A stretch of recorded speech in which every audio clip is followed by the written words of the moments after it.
Hello and welcome to another episode of EKU Online's eCast series. EKU Online's mission is to change lives by providing access to affordable and high-quality degree programs in meaningful disciplines that positively impact our society. We thank you for joining us.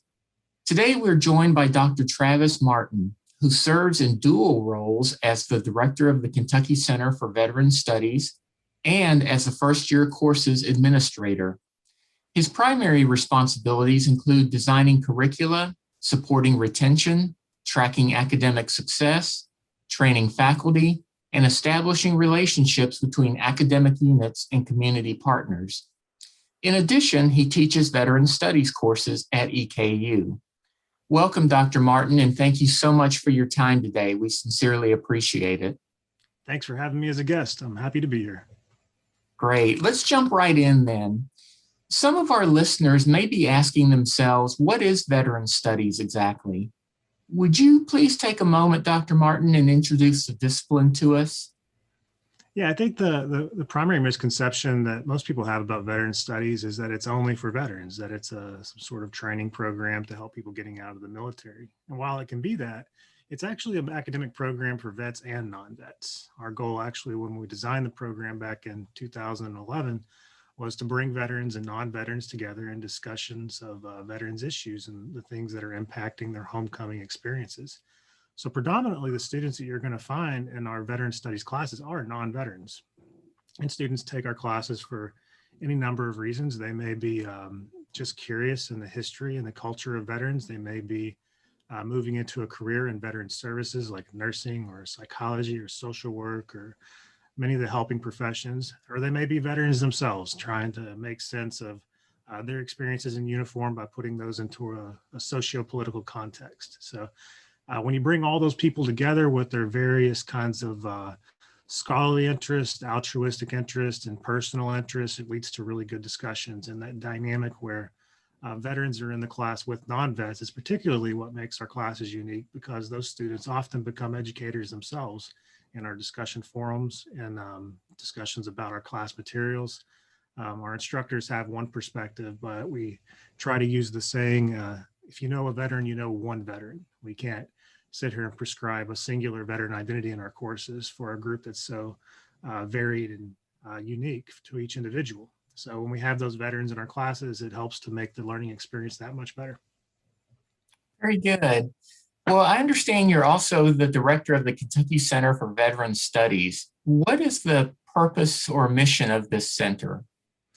Yes, so actually this is a very recent development. So as I mentioned earlier, our Veteran Studies academic program started in 2011, and we continue to offer a minor and a university level certificate, which was recently upgraded from a departmental level certificate. But we've relaunched and rebranded as the Kentucky Center for Veteran Studies, or KCVS, in an effort to really kind of reach out to those students who were taking the courses for the professional reasons. I think that nationally and locally and personal levels, our students are looking for direct connections between their curriculum and their career goals. And so we wanted to provide that for veteran studies students. So what KCVS does is it partners our pre-existing academic programs with things like internships and service learning and opportunities to get engaged with mentoring programs to work within the veteran community while still in school, and couple that coursework with practical experience that can hopefully help them get their foot in the door whenever they graduate and they are looking for a job in veteran services.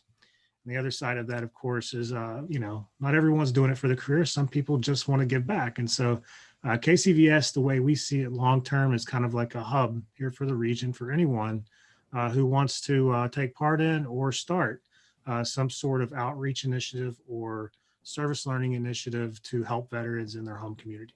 We want to be someone that can open doors, build bridges, and basically be a force multiplier for doing good for veterans while helping our students learn. And just as an aside, Dr. Martin, are there other schools in the state that have similar programs, or are we unique? Our veteran studies program was the very first in the world. There are no others in the state of Kentucky, and there are about 5 or 6, I believe, nationwide. And I've actually am on close, kind of professional relationships with most of the founders of those programs. So we've worked together over the years, and what promises to be a large growing field within the next decade or so. I like to point back to women and gender studies as an example. In the early 1970s, their first program was founded, and you can probably find a similar program on most of our campuses nationwide now. So I would look forward to seeing exponential growth, and I'm really proud that EKU was the first school in the world to have a program in veteran studies. That's very impressive. I wasn't aware of that. That's very impressive. As you mentioned, one can earn a minor or a certificate from the program itself. Do you see a lot of students going this route? And if you do, what kind of students are drawn to this? Sure. I think if you look at the curriculum requirements on our website, which is eku.edu/KCVS, you'll see that a lot of the courses are, courses that students are probably going to take in conjunction with their major. And some of the courses are even gen ed requirements. So we have, for instance, an intersectionality requirement. So one of the core concepts of Veteran Studies 200, Intro to Veteran Studies, is that veterans have intersectional identities, that their veteran status is only one aspect of who they are. That veteran status intersects with their race, their gender, their sexual identity, socioeconomic background, et cetera, et cetera. And so we included in the curriculum requirements and a course that would teach students about another culture, because we wanted, students to be able to kind of look at a veteran, but also understand, well, perhaps a Black veteran's experiences in society are different than a white veteran's in some degrees, or a woman's experience in the military may be different than a man's for these reasons, for these contexts. And so that's one example of, a student's probably going to take that course anyway as a general education requirement. So students are often, when they come and talk to me about a minor or certificate, they're like, I really want to do this, but I don't know if I have time to fit this in before I'll graduate. And I'll meet with them online, usually through Zoom these days, and we'll get to talking. I'll look at their degree works, and I'll be like, look, you've already knocked out 2 or 3 of these categories just looking at your transcript here. And they're like, what? I'm that close to a 24-hour certificate already. And then, at that point, I'm like, yeah, you can take these courses here intentionally as you're getting closer to your graduation. And just side note, when we redesigned our program last year, every course, all but 2 courses, I would say, on our curriculum are offered by EKU Online. But we'll tell students to take a look at what's required for them to finish their degree. And often they can find courses that fit into our curriculum that are cross-listed with veteran studies that will help them finish the program and stay on track to graduation. And in addition to that, a lot of times the classes in veteran studies that they have to take extra can be things like internships or capstones that give them that kind of extracurricular experience. I'm working right now with, and this is one thing that I'm really, really passionate about, actually, is giving our online students those sorts of opportunities. The president of our student organization, for instance, is an EKU Online student. Jatana, she is fantastic, and she is leading that group to new heights, and she's going to graduate this year. I've actually suggested that she should run for the College of Arts and Science commencement speaker. I'm that impressed with her. Non-traditional student, working in her career already, wanted to advance and specialize in veterans so she can move in that direction. But we've got other students who are, online or regional campus students who are doing things like building a virtual visits program for veterans and assisted living facilities. We got another one who's making a podcast about veterans who do not fit into stereotypical molds. These are not brick and mortar students. They're online students who can take part in these sorts of co-curricular experiences to get that practical experience that any other student can get if they want to work with us. And I basically will take all comers. If they want to be an intern with the Kentucky Center for Veteran Studies and they are passionate about serving vets, and you're listening to this, come my way. We'll find some way to help you make a difference in the world. That's outstanding. That's absolutely outstanding. As you think about, and we've kind of hit around this topic a little bit already, but as we think about it, how does this discipline enhance or grow a student's life and his career opportunities? Let's say, he or she is majoring in some other discipline, but they're going after, they're very interested in veteran studies. and they've taken several courses, maybe even got a minor in it. How does this discipline really help a student's future in their career opportunities? Okay, that's an easy one. So there are 18 million veterans in the United States. If someone's personal life is not improved by itself by understanding the veterans and their family better, then the odds are that they're going to provide services to veterans if they're moving into one of those helping professions, which are, really big at EKU in terms of majors. But even if that's not the case, the odds are that they're going to be in a workplace environment where they're going to work alongside a veteran someday.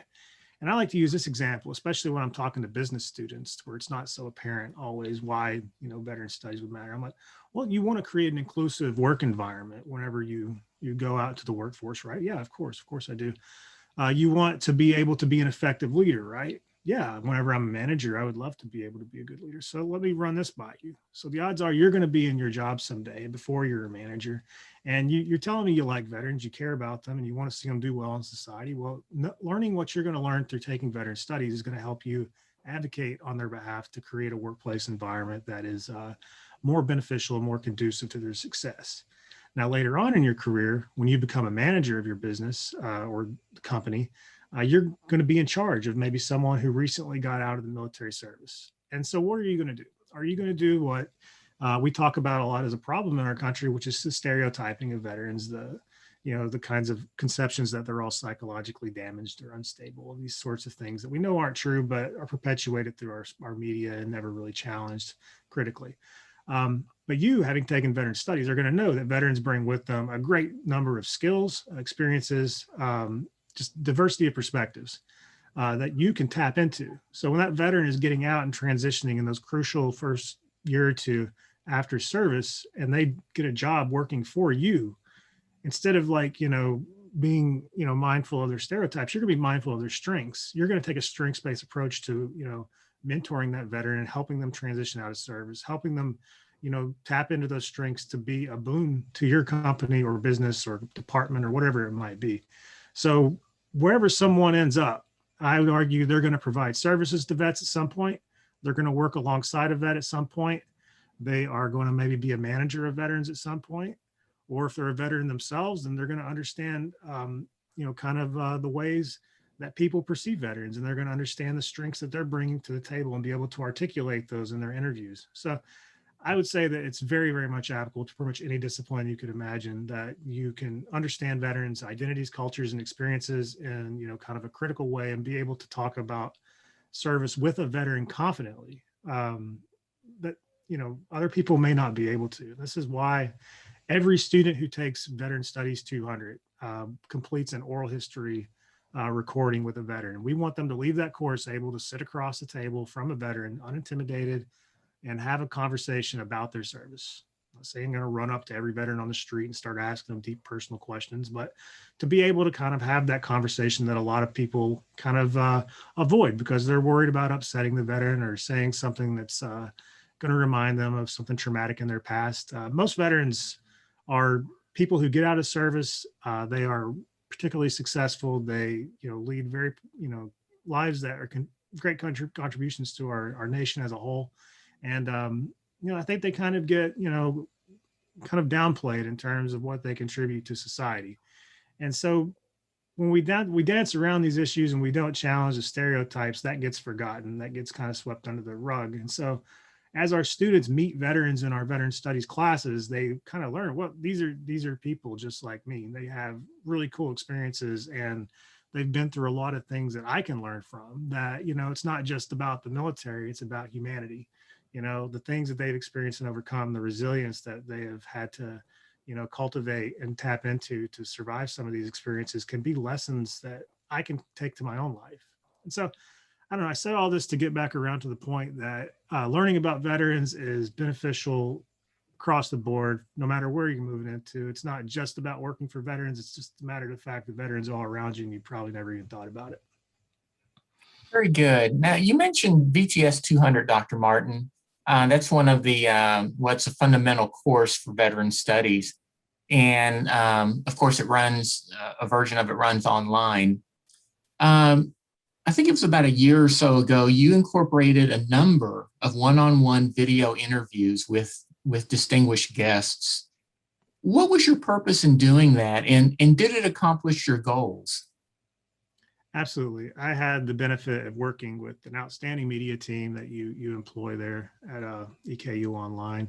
And as I mentioned earlier, veterans have intersectional identities. They are defined by a number of backgrounds that they're bringing to the table other than their veteran status. But the way that we study veteran studies as a field, as a discipline, is what we call interdisciplinary. So in order to better understand veterans, we're gonna bring to bear the knowledge of sociology, psychology. My own background is in English literature, social work, nursing, you name it. And so what I wanted to do was to give our introductory students, who were probably in their early years of college, more often than not, kind of exposure to a wide variety of disciplines. And these distinguished guests were actually all distinguished faculty at EKU.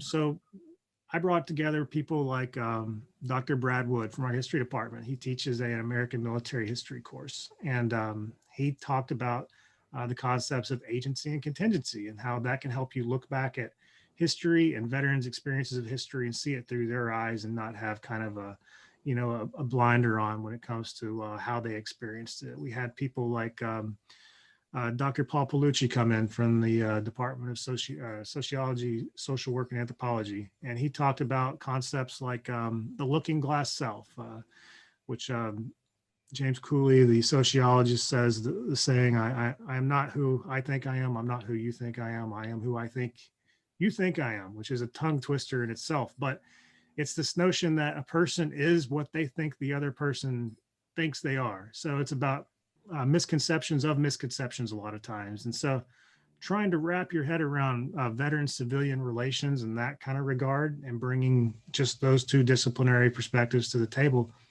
is helpful. And it went beyond that as well. I mean, there's, psychology professors like Dr. Melinda Moore, who's an expert, nationally recognized expert in suicidology and resilience and post-traumatic growth, talking about, the kinds of things that can go into preventing veteran suicide and helping with tapping into veterans resilience. Teresa Botts from the Department of Psychology, same kind of thing, talking about concepts like shattered assumptions and why when veterans go into combat when they're very young and we all kind of grow up thinking the world is a safe and rational place, and how combat can kind of shatter that illusion.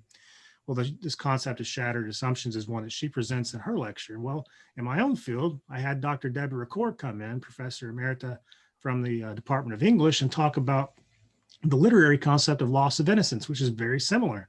You read again and again in war literature that the young veteran goes off to war.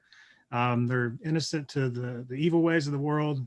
Combat happens, and they realize that suddenly the world is not as safe and secure as they once thought. And you see this again and again and again throughout history and throughout literature. And it just happens that, sociology and psychology and literary studies, and we had one of your previous guests on there, Dr. Lisa Day, talking about gender studies. All these things kind of come together, and my goal was to help students in the course build something like a toolbox that they kind of draw on whenever they're going into their majors, when they're going into their jobs. This is why we have a liberal education at universities, so that students are more flexible, so that they're able to adapt to complex situations. They're not just going to draw one skill set, they're going to draw upon a worldview that is cultivated through critical inquiry and insights into a variety of disciplines. I wanted to give that in veteran studies kind of like a microcosm of liberal education as a whole. And I think we succeeded in that. We've got a really robust curriculum for that course, and students are repeatedly telling me that it's one of the best courses they've taken. And I'm not just saying that because I'm being recorded. I can literally point to several teacher evaluations, not of myself, but of other instructors in our program, that is one of their favorite courses because of being exposed to all these new ideas that they wouldn't have gotten otherwise. And so interdisciplinarity shortly is why we do that.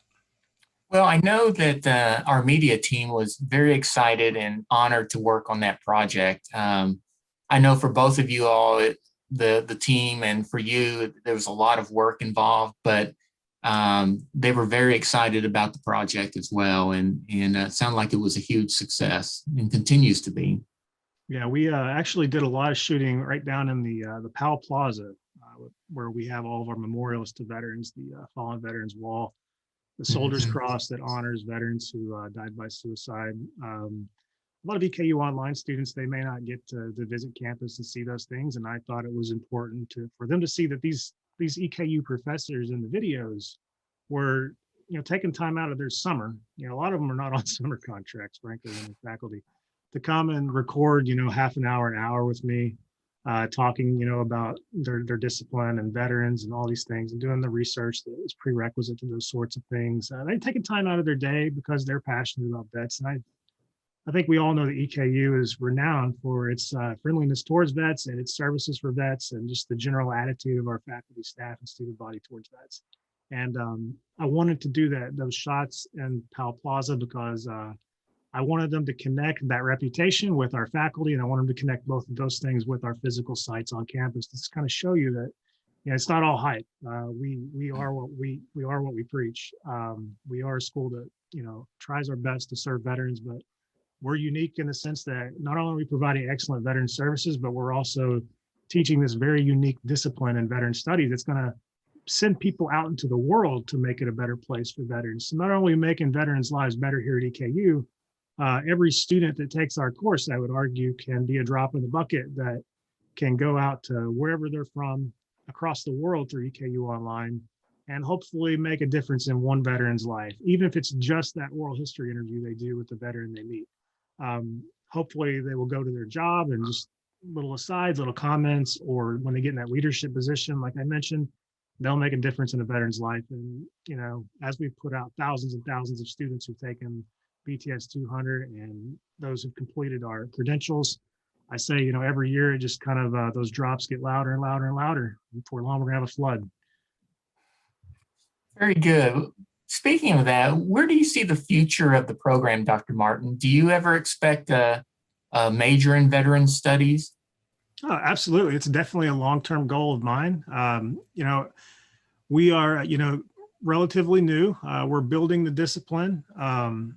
No school has a bachelor's yet. I do know one that's working on one. I'm not going to throw anything out there that's not my place to say.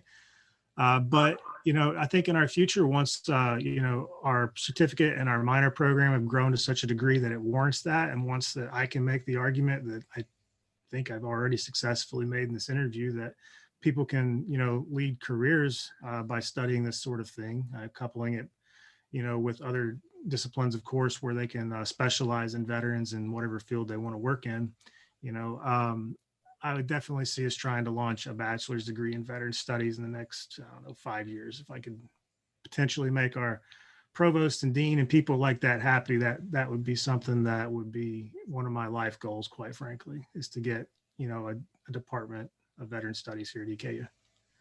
Well, that's exciting. I wish we could spend the entire time talking about veteran studies, but I want to shift gears here a little bit, Dr. Martin, and ask you to tell our listeners a little bit about your other role as administrator of first-year courses and learning communities. What exactly does that entail? Sure. So actually the first class I ever taught, and this is how these two things connect, was whenever I was a master's student at EKU back in 2009, 2010. I was tasked with designing and developing an orientation to college course for veterans, specifically a cohort. And so, I'd been a sergeant in the Army. I'd gotten out and I got my bachelor's degree, and I was working on my master's in literature. I had never taught before, and they told me to design this class because I guess, displayed the skills of a successful student veteran and wanted to teach. So I did. And this is, an introductory seminar that, we have now at EKU for not necessarily veteran cohort populations, but every student who comes to EKU takes an introduction to college course unless they've met that requirement somewhere else. So fast forward 10 years later, I'm finishing my PhD. I've gone on, I've, specialized heavily in veterans issues and veteran identity in particular. And I'm looking for a job, and EKU's got the first year courses administrator job open, a teaching job with curriculum design, with the opportunity to interact with young people, which is ideal for me. I like to say that this job is like being 50% Army sergeant, 50% professor. I get to work with young people at the moment in their lives when the decisions they make are going to be the most impactful. I love it. And I also get to be at EKU, which gives me the opportunity to continue as the director of Kentucky Center for Veteran Studies and work in that field as well. So really the job that I do is for the on-campus version of it, I design the curriculum for every GSD course that's taught. Everything from time management to study skills to we have a major in career series. We have stuff on resilience, diversity, everything a student needs to know to be successful at EKU. I also provide course materials and support for faculty in our colleges who are teaching the 1 credit hour version. So I think last time I counted, it was like 120 courses and faculty members that I was providing support and course materials to. And we recently redesigned our GSD 101 Foundations of Learning course for EKU Online, which is an 8-week version of the course. That's currently taught by my boss, first year courses, Star Wenzel, who was also helping me co-design this because she's been doing this a lot longer than me and has a really good finger on the pulse in terms of what our students need and our faculty and our teaching for our program. So we co-designed that course, and obviously EKU Online students do not always line up with traditional students on campus. I think research shows that they're older and they have different motivations, though that seems to be shifting more towards the traditional mindset, especially given COVID and the need to be online. But anyway, we designed the course for EKU Online, 8 weeks, and we tried to incorporate stuff for EKU Online students that would be beneficial for them to be successful in college. I think my favorite comment that we've gotten so far, because I take advantage of, I think I've done about all of your PDs except for one. I've done all of the PD1. So I'm going to have to go back and do PD1 just to collect the whole set. I take advantage of all the PLCs and all of that stuff. So our course was very, very meticulously designed with the transparency and learning and teaching framework, the quality matters rubric, community of inquiry, all that stuff is incorporated both implicitly and explicitly within the course design. And my favorite comment that Star got after her first semester teaching it, because I handed it off to her when we were done, was if my course had been designed like this 10 years ago, I would have stayed in school then. I was like, wow, well, I guess we did a reasonably good job at this point, because the students found it so organized and so easy to navigate their first semester that it made them more confident and made them more successful as a student, which is the goal of the course, is to kind of give them the tools they need and the support they need to be successful. Well, that's outstanding. I love hearing stories like that. That's amazing. Talking about both veteran studies and first year courses, Dr. Martin, are there particular research interests that you have that relates to either or both of those areas? Yeah, I'm a little bit all over the place with my research. Currently, I'm working on a book on veteran identity that I've been working on forever, it seems like. And I'm one of those people who always says he's working on a book. And you're like, well, I said that 3 years ago. Eventually, I'll finish this book. But my interests are primarily about the representations of veterans in society and how veterans can, returning veterans in real ways are impacted by just kind of superficiality in the rhetoric that we use to address their needs, and representations of veterans as a victim class, and how that can lead a young veteran or an older veteran who's getting out of service and struggling with transition to kind of fall into a path of adopting an identity that doesn't necessarily have those traits of resilience that are reflected in military veterans.